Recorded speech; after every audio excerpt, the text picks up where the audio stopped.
Hello and welcome. It is the High School Huddle along with Ronnie Phillips, Phil Nichols, Chris Evans with you. We get set for the 2023 high school football season. It is so close, ready for kickoff here in a few short weeks. Be sure to follow the High School Huddle all season long on Second Banana Media. You can go to our YouTube page at Second Banana Media, subscribe and like, and then you can also follow the High School Huddle on Twitter and on Facebook as well. Just simply search the High School Huddle. We take a look at the Guthrie Bluejays to begin the season. And guys, the Bluejays, another successful year, another year in the playoffs for the Jays. Yeah, I mean, it seems like every year. I mean, it's been every year but one for what? How many years now in the Blue Jays to make the playoffs? But had that 1 year back 4 or 5 years ago where the Blue Jays missed playoff action. But another good year for the Blue Jays. Couldn't get past that quarterfinals game.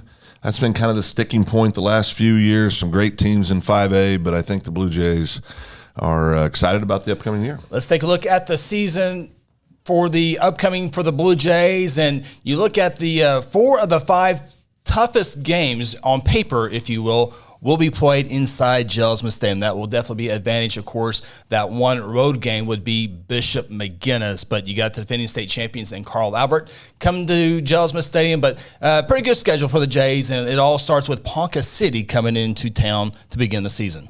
Yeah, I like the Blue Jays to take on Ponca City and perform well in that game, to win that game. Guthrie's been huge favorites over the past few years over Woodward, had really dominated that game there. Duncan, Blue Jays got to travel to Duncan the following year, and that's been a fun series back and forth between the Jays and Demons. Duncan's got a new football coach this year, so different look for Duncan. Different look, but I think the same Duncan team as we've seen the last few years. I think the Blue Jays win that game against Duncan handily. And then the homecoming for Guthrie this year will be the Tuttle Tigers. This is a fun series. Remember, Guyman went independent, so now Guthrie has picked up Tuttle. They bring back McAdoo. Now they are looking for a new quarterback, is Tuttle. Guthrie brings back their running back and their quarterback. So this will be fun, 4A, 5A. Yeah, Brady McAdoo and Luke Falwell, really good running backs for Tuttle coming in on homecoming for the Blue Jays. But I think Tuttle will come in and upset the Blue Jays at homecoming.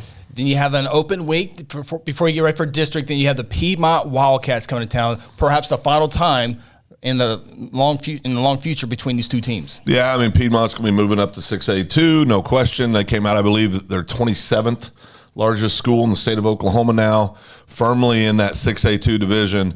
I think Blue Jays continue their winning ways against Piedmont. I have the Blue Jays over Piedmont. Guthrie goes to McGuinness. Now, a lot of folks thinking maybe Guthrie, Carl Albert, Piedmont 1, 2, 3, maybe McGuinness in that 4 spot. McGuinness is always good every year. Had their quarterback transfer out, so they'll have some new faces on offense and defense this year. Yeah, I think because of the new faces, I like the Blue Jays to win this game on the road as well. Of course, Guthrie has an upper hand on Southeast year in, year out. Carl Albert Titans, they defending state champions. They have won so many state championships, and many think this might be their best team. Well, listen, by the time Guthrie plays Carl Albert, their quarterback will no longer be a 4-star. He'll be a 5-star if you look at all the ratings. Of course, we're talking about the young man transferring in from Texas, University of Oklahoma commit. I think Carl Albert treats Guthrie like they're going to treat everybody this upcoming year. I think they'll beat the Blue Jays soundly at home. At Lawton Ike and Shawnee. Lawton Ike moving up to 6A here in a few years perhaps, or next year perhaps, but Guthrie should be favored in those last 2 games. Moving on. Yeah, I like the Blue Jays definitely should win those final 2 games.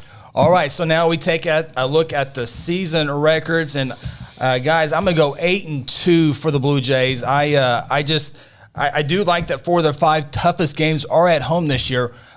Ponca, Tuttle, Piedmont, and Carl Albert. Carl Albert is going to be a big machine to overcome. Ponca, Tuttle, very quality opponents. Piedmont, this is their year. They got a heavy senior crew this year. Guthrie on the road at McGuinness. I actually like Guthrie at McGuinness this year, but I think between those four big games, I think Guthrie can go 8-2 this year. Well, I've got the Blue Jays. I'm going to dodge some hate mail here probably, but I got the Blue Jays going 7-3 this year. I think that Ponca City game concerns me a great deal. 0 week, anything can happen. You just don't know what's going to happen. I do know this: the Blue Jays are always in great condition. They'll be ready to play. But I think Ponca City might get this one this year, and I have them losing to Tuttle as well as Carl Albert. Yeah, it's interesting. Guthrie's schedule they have there. They can easily go 9-1, I think, or they could easily go 6-4. Yep. But I think the Blue Jays continue to have a good season. I think they'll go 8-2 as well, with the losses coming to a very, very close game against a really good Tuttle team, and Carl Albert, I think, will definitely take care of business. Again, five, not guaranteed, but 5 heavy wins, but then 4 of your 5 games are at home. Well, it seems weird. We're not talking about that McGinnis-Guthrie game like we normally do, but McGinnis lost a lot of kids. Of course, their star quarterback transferred out. He's now playing for Dell City. So there's some unknown there. Now, the young man that we all believe will step into McGinnis, we know him well, one heck of an athlete. I believe he's already committed to play baseball at the University of Missouri. He's going after his sophomore year. Heck of an athlete, but I think Guthrie's just going to have too much. There's a lot missing on the shelves at McGinnis this upcoming year. That is the season preview for the Guthrie Blue Jays. Be sure to follow Guthrie football all season long at Guthrie News Page. We will stream those games live. Yes, we do the games for Guthrie, so a little inside there. So we appreciate everyone checking out the High School Huddle. Best of luck to your team this season.